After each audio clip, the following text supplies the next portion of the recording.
passenger though, my passenger side was gone. If there was a passenger and there was 40 minutes before that, I was dropping home a friend, they would be dead if they were sitting in the car with me. It was that bad because I hit on that side.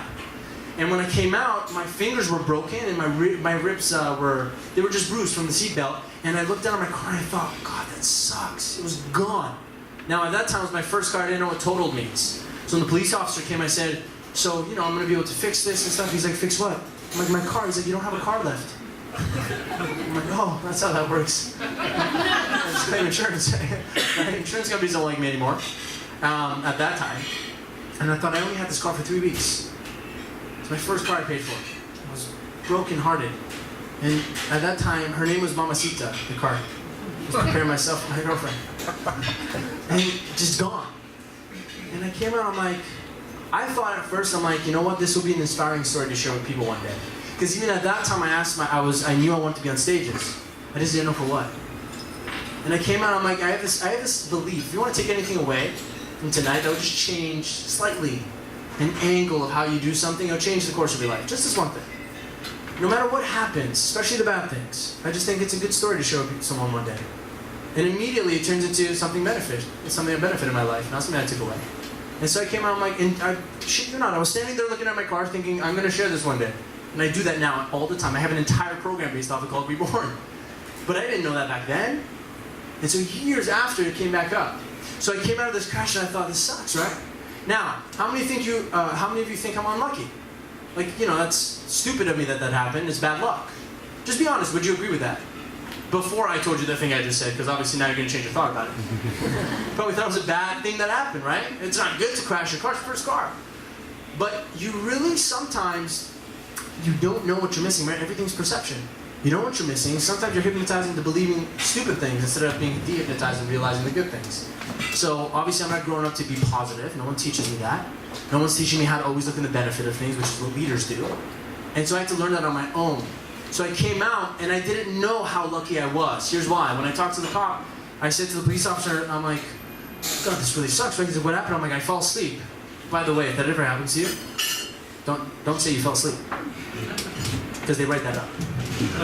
Say, I saw a fox or something, right? It's better for you, right? He's like, yeah, I saw a deer or something. But I was honest, I'm like, I fell asleep. And he's like, okay. Didn't give me a ticket for careless driving, nothing. Very lucky. He also said, you're very lucky because this is a wooden utility pole. So that means it absorbs some of the shock. If it was metal, it would have cut through your car and killed you. Because of the speed I was going at. I see, an average individual would not think of that. I want you to think of stuff like that now when it happens to you. Like, what's the good side to it? Another thing is if I missed the pole by even half a meter, I would have driven into a bank at that speed. So what did the pole really do for me? It stopped me from worse. Now you would think, yeah, but a pole caused all of it. I say, no, it saved me. It was my fishnets. It saved me. And if I was half an inch off, I would have driven into an RBC. And that's jail time, I mean, I'm sure. Driving into a bank. And I probably would be dead. So I look at it, I'm like, wow. And at that time, I had to make the meaning of what this means to me, right? Not that just I'm lucky, but what does this mean to me? At the time, I was in a job that I kind of liked. I like sales because I like people. I don't like sales because I like money. I like people. That's why I do speaking strictly now. I don't even care about money. It just comes, and I don't care. Because I enjoy this, right? Like, look, you smile back at me as I smile at you. That, people pay a lot of money to learn how to do. Just do it. On a stage, you're just forced to. There's nowhere else to look, right? You can't even look at the wall when you speak. So I liked sales at the time, but I was in a job where I was selling something I didn't believe in. And not even that, the people I was around, they were teaching me that it's okay to screw people to make money. So at that time, I didn't care what I was doing. I'm like, it's a good thing, to just get your way in clothes. Bad value system.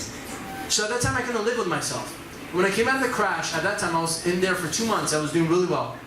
I made a decision in my mind. I said, you know what? This happened because it's a wake-up call for me. Does anyone believe everything happens for a reason? Yes. Does anyone believe that? Okay. I have an extra line to that actually makes it true, because I don't actually believe that.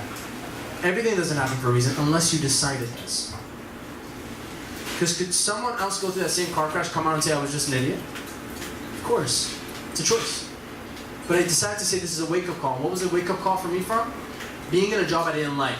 And if you want to take away a line, I see this everywhere I go because it really determines your life. It doesn't matter how much money you make. It matters how you make it. That determines your life. I did not like what I was becoming because of how I made my money. And you know what? You get stuck because it makes you money. So you have to pay for stuff. And then you become something you don't want to become.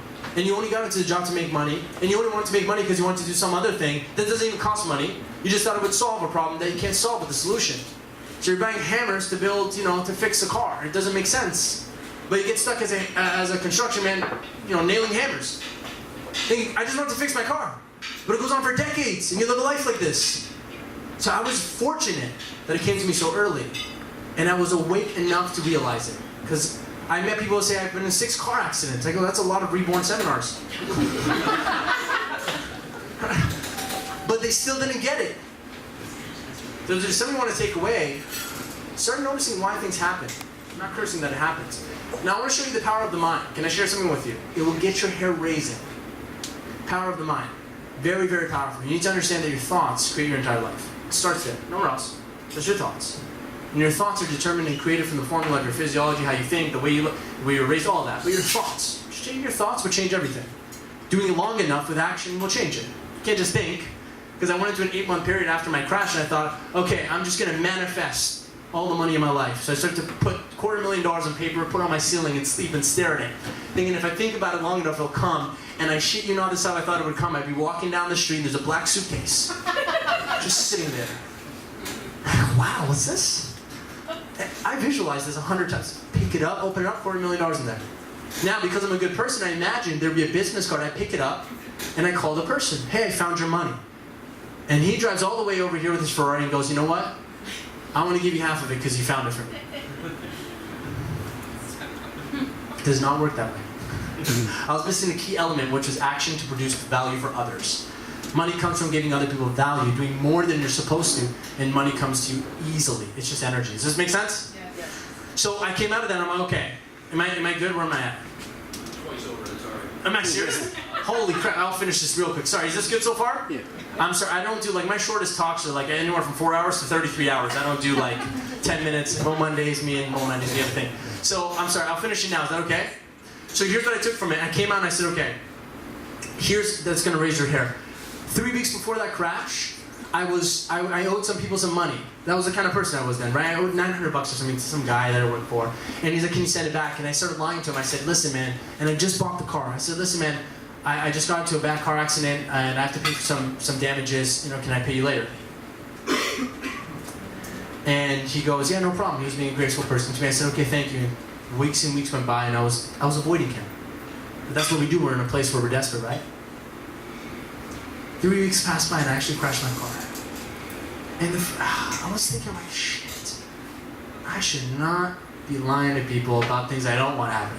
I least lying to them I just won the lottery. I'll see you in 3 weeks. I got to wait for them to redeem the money. That would have been better. But I said I crashed my car. Now, here's where it gets scary.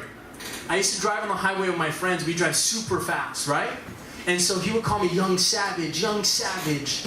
And sometimes my hand would slip and I'd hit the hazard sign, call me young hazard. Same thing, young sav, young haz. And so we had this joke, we called each other young savage. When I crashed my car, I lived in Newmarket. And I came out, the next day I came to find the pieces because I was like, this actually happened last night. I crashed at the corner of Young Street and Savage Road. Oh, wow. If that doesn't scare you into realizing how powerful your thoughts are, nothing will. Thank you.